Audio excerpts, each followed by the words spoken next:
महाराष्ट्राचे लक्षवेधी आमदार ज्यांना संबोधलं जातं असे सत्यजित देशमुख भाऊ हे वाटेगावच्या विविध कामांसाठी आता उपस्थित झाले आहेत। भाऊ आता निवडणूक लागलेली आहे, येणार आहे ते स्थानिक स्वराज्य संस्थेची कशी भूमिका असणार आहे? कारण आता तुमची महाराष्ट्रामध्ये बघितलं गेलं तर आमची दोस्ती तुटणार नाही या शब्दापासून आता अलविदा चलो या शब्दापर्यंत आलेले आहे ती भाजप आणि शिवसेनेची युतीची। जशी तुमच्या महानगरांमध्ये जशा युत्या तुटलेल्या आहेत तशी आता सांगली जिल्ह्यामध्ये काय परिस्थिती होणार आहे? सांगली जिल्ह्यामध्ये तुम्ही बघितलं असेल, परवाच्या नगरपंचायत आणि नगर परिषदेच्या निवडणुकीमध्ये घवघवीत अशा पद्धतीचं यश भारतीय जनता पक्ष आणि शिवसेनेनं मिळवलेलंच आहे, हे नाकारू शकत नाही। की आज शिराळा नगरपंचायतीमध्ये तसं बघितलं तर आपण तुतारीवरचे असणारे माजी आमदार हे घड्याळावरती गेले आणि घड्याळावरती जाऊन त्यांनी आमच्यातला एक असणारा चांगला तयार केलेला आम्ही मल्ल त्यांच्याकडं आयात केला, तिथं त्यांचा उमेदवार केला, तरीही आम्ही त्यांना उरीस पडलो, आम्ही त्यांना तिथं चारीमुंड्या चित केलेलं आहे।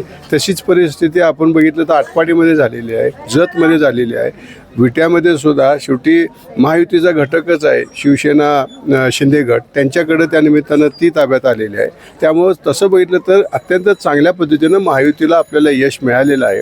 महाराष्ट्रात बघितलं तर आपल्या भारतीय जनता पक्षानं मागच्या 2017च्या निवडणुकीचं जर शिवावलोकन केलं तर 1500 नगरसेवक निवडून आले होते। यावेळेस 3000 नगरसेवक भारतीय जनता पक्षाचे निवडून आलेले आहेत। 129 नगराध्यक्ष भारतीय जनता पक्षाचे या निमित्तानं निर्वाचित झालेले आहेत। मागच्या 2017ला ती संख्या ही 80 होती, म्हणजे माझ्या माहितीप्रमाणे तुलनात्मक वाढ आपली या नगराध्यक्ष पदाच्या माध्यमातून, नगरसेवक पदाच्या माध्यमातून आणि जनाधार बघितला तर आजच्या घडीला 288 असणाऱ्या नगरपंचायत, नगरपरिषद, नगरपालिकेच्या निवडणुकीमध्ये आपल्याला जनाधार हा जवळजवळ भारतीय जनता पक्षाला 48% राहिलेला आहे। आणि महायुती म्हणून जर गेलो तर 221च्या दरम्यान आपले नगराध्यक्ष राहतात। आघाड्या स्थानिक वगैरे जर धरलं तर जवळजवळ 230 ते 240पर्यंत जाते, म्हणजे 48च्या संख्येमध्ये आपण विरोधकांना सीमित केलेलं आहे।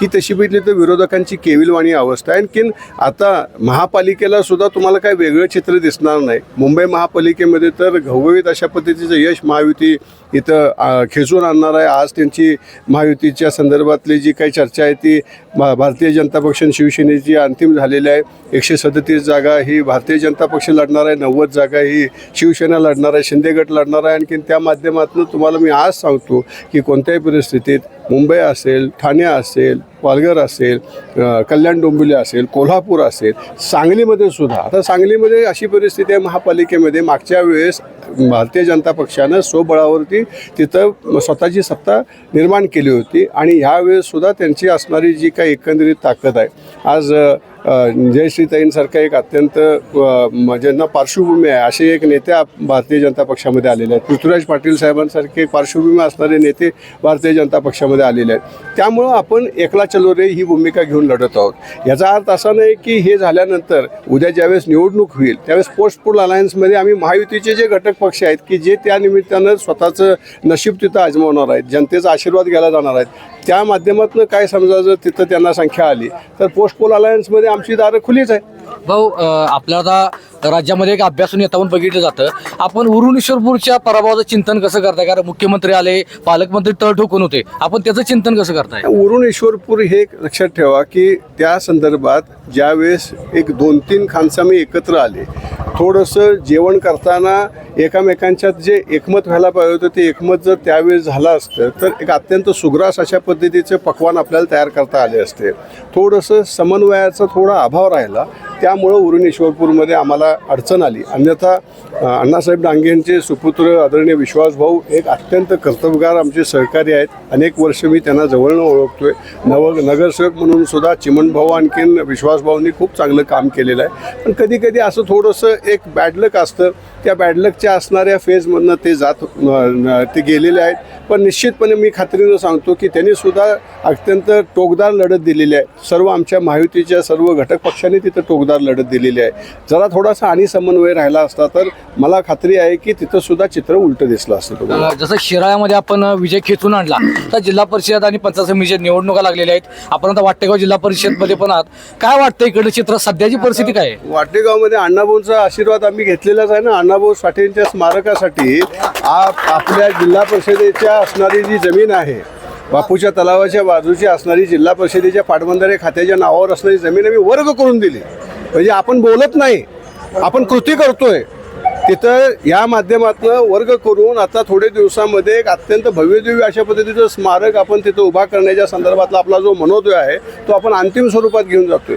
त्यामुळं आम्ही तुम्हाला आजही सांगतो की छत्रपती संभाजी महाराजांचं स्मारक शिराळ्यामध्ये जे होऊ घातलेलं आहे, अण्णाभाऊ साठेंचं स्मारक इकडं होऊ घातलेलं आहे.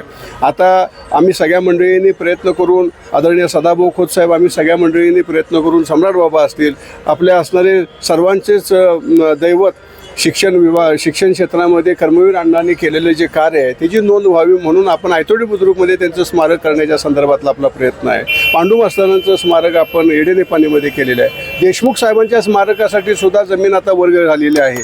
थोडे दिवसामध्ये त्यांच्या असणारा जो निधी आहे तो निधीसुद्धा देऊन ते का स्मारकसुद्धा कार्यान्वित होणार आहे. आणि हे करून आपल्या असणाऱ्या मतदारसंघातला जो आमचा उत्तर भाग आहे, दक्षिण भाग आहे, आमचा जो पश्चिम भाग आहे त्यासाठी आपले असणारे 14,500 हेक्टर क्षेत्र ओलिताखाली यावं म्हणून देवाभाऊंच्या मागं आम्ही साकडं ठेवलं, विनंती केली. पेठच्या सभेमध्ये त्यांच्याकडनं तशा आणाभाका घेतल्या, कामेरीच्या सभेमध्ये त्यांच्याकडनं तसं जाहीर वक्तव्य त्यांनी केलं आणि आज त्यांनी 2.34 TMC पाणी आपल्या असणाऱ्या डोंगर कड्याकपाऱ्यामध्ये विसावलेल्या असणाऱ्या शिराळा तालुक्यातल्या लोकांसाठी त्यांनी सिंचनासाठी पाणी राखीव ठेवलेलं आहे. वाकुर्डे बुद्रुकचा भाग 2 आहे, त्यातनं आता तुमच्या ह्या असणाऱ्या वाड्यावागळ्यामधून सुद्धा पाणी वाहणार आहे. अगदी कापूसखेडमधून पुढं कराडपर्यंत पाणी जाईल. 15,000 हेक्टर क्षेत्र तिथनं आपण ओलिताखाली करतोय. त्यामुळं इथं तसं बघितलं तर काम कुणी केलेलं आहे हा प्रश्न खऱ्या अर्थानं राष्ट्रवादी आणखीन अन्य असणारे जे पक्ष आहेत त्यांना तुम्ही जनतेनं विचारायला पाहिजे. आज लाडकी बहीण घ्या, त्या माध्यमातून आपल्या शाश्वत निधी आमच्या असणाऱ्या माता भगिनींना येतोय. आमचे जे शेतकरी बंधू आहेत त्यांना 7.5 HP जे वीज बिल आहेत ते माफ झालेलं आहे. आमचे जे शेतकरी बंधू आहेत त्यांना किसान सन्मानच्या माध्यमातून निधी मिळतोय. तो सोडून आपल्या नमो सन्मानचा निधी मिळतोय. ते सोडून आमच्या असणाऱ्या महिला माता भगिनी आहेत, त्यांच्या मुली आहेत, त्यांच्या शिक्षणासाठी असणारा सर्व व्यावसायिक अभ्यासक्रमाचा खर्च जो आहे तो सरकारनं स्वतः उचलायचा निर्णय घेतलेला आहे. कितीतरी तुम्हाला उदाहरणं मी सांगू शकेन की त्या माध्यमातून व्यक्तिकेंद्रित कामं आपल्या सरकारनं केलेली आहेत. आज आमचे दलित बांधव असतील, दलित बांधवांच्या मुलींना जर उद्याच्या काळामध्ये जर उच्च शिक्षण घ्यायला जर बाहेर परदेशी जायचं असेल, PhD करायचं असेल तर बार्टी असेल, RT असेल, सारथी असेल, या सर्व असणाऱ्या यंत्रणेच्या माध्यमातून आज आमचा तरुण आहे सौरभ यानं माझ्या माहितीप्रमाणे RTच्या माध्यमातून 100-500 सहकाऱ्यांची नोंदणी केलेली असेल PhDसाठी. त्यामुळं हे कशा माध्यमातून होते, हे देवाभाऊंच्या नेतृत्वाखाली, शिंदेसाहेबांच्या नेतृत्वाखाली एक अत्यंत विचार करणारं आणि सामान्य माणसाचे हात बळकट करणारं हे सरकार आहे. त्या सरकारच्या माध्यमातून माणसांचं असणारे हे सर्व क्षेत्रातील आत्ता प्रगतीचे जे आलेख आहे तो तुम्हाला जिल्हा परिषद आणि पंचायत समितीच्या निवडणुकीमध्ये दिसणार आहे. घवघवीत यश आम्हाला मिळणार आहे, चिंता करू नका. मी तुम्हाला आज सांगतो, आम्हाला ह्या जिल्हा परिषद पंचायत समितीच्या निवडणुकीमध्ये 6 जिल्हा परिषदा आमच्या वाळवा तालुक्यातील 48 गावातील असतील, शिराळा तालुक्यातले 4 जिल्हा परिषद आहेत. या सर्व जिल्हा परिषदेमध्ये आपले उमेदवार अत्यंत मोठ्या फरकाने निवडून येतील अशी परिस्थिती आज निर्माण आहे. आमच्यात असणारे जे समन्वय आहे ते समन्वयाचं अधिक आम्ही चांगले ठेवले तर खूप चांगल्या पद्धतीनं विरोधी पक्षातील लोकही अचंबित होतील असे निकाल लागतील.